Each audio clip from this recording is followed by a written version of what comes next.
some very dear, loved, and familiar faces, and I just can't tell you how excited and pleased I am to be able to share this afternoon with you. Norm Campbell was our quarterback.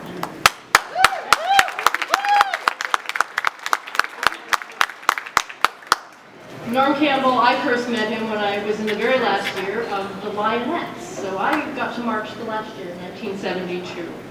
But he opened a window and he heard a drum corps playing, and that's how his career began here in Sarnia.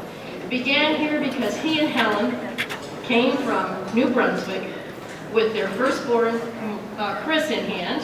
He had taken a teaching position with the Catholic school district, and they were living in a house on Norman Street. It was a warm June night. He pulled open the windows and he heard horns and drums. And he followed those horns and drums, and it began his career here in Sarnia.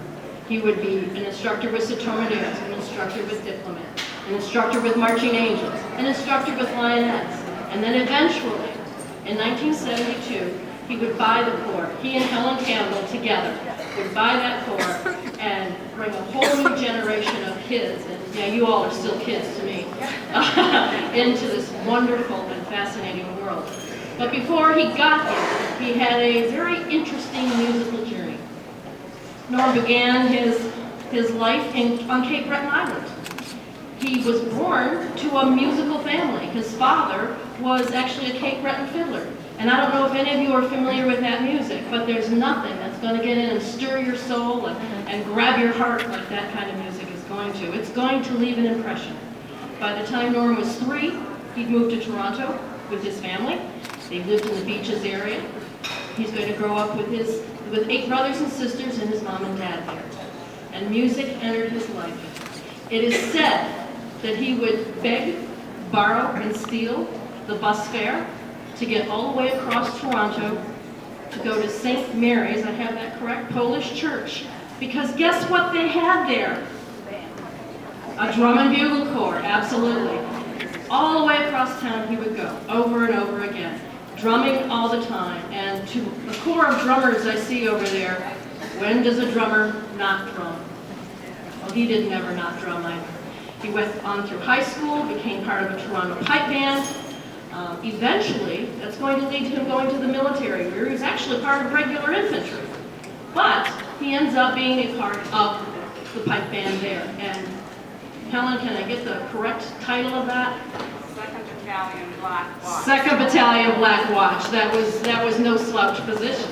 But you know what happened there up in New Brunswick at Camp Gagetown? A lovely young woman who was also a school teacher decided she would go visit her friends. And her friends said, "Oh, we have someone we want you to meet. His name is Norm, and we think you get along." Well, she went along, and they met and they talked, and pretty soon it ended up that they went off and sat in the booth by themselves and talked all night long. Well, what ultimately happens is Helen and Norm got married. And of course, as you know, they end up in Sarnia. But I have to tell you a little, I think it's a really neat story. When Norm took Helen home to meet his parents for the first time in Toronto, he took her out.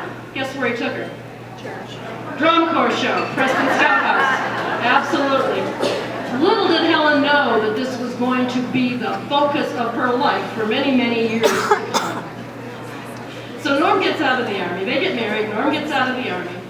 And he goes back to school. He goes to the Teachers College up there in New Brunswick. And an opportunity in Sarnia comes along. So that's how we got Norm, because they wanted him to come teach. So we get Norm, and we get Helen, and we get Chris. Eventually we're going to have 3 more sons, and they're all going to be drummers too. Helen, what was your life like? What was your life like with 5 drummers in the house? We were still last on the ground, and I lived with 5 drummers. And she can still live to tell the tale.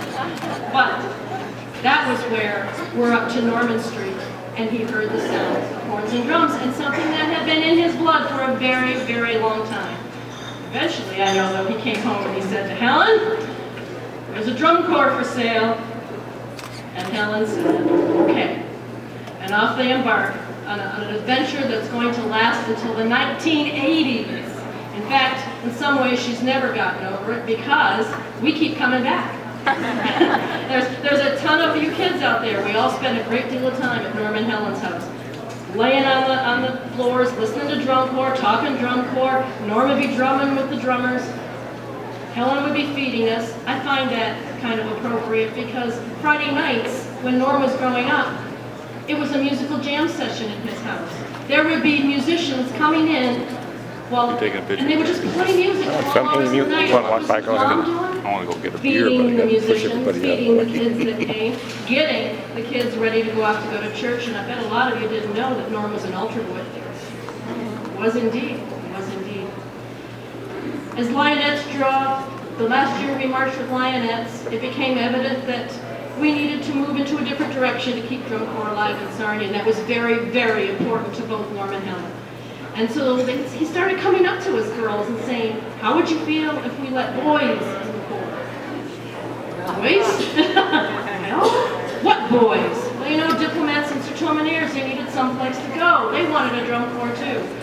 So, in 1973 in March, we invited the boys to come join us, and that was the year of the Lionettes. That was special. That was the year we went out. Ron is hiding. That was the year we went out in dyed purple shirts and white pants from Pants Galore over in Port Huron, and we hit the road with the boys for the first. Now you got to understand, we didn't start rehearsing with these boys until March, and we hit the street in June. So it was fast put together, but we did it. By '74, the Buccaneers were born. Yes, the Buccaneers. Fabulous, fabulous experience. And that's some of the things that Norm taught each and every one of us. What a fabulous experience. He let us have buy-in with the Corps. He let us help teach the Corps. He taught us leadership. He taught us fairness.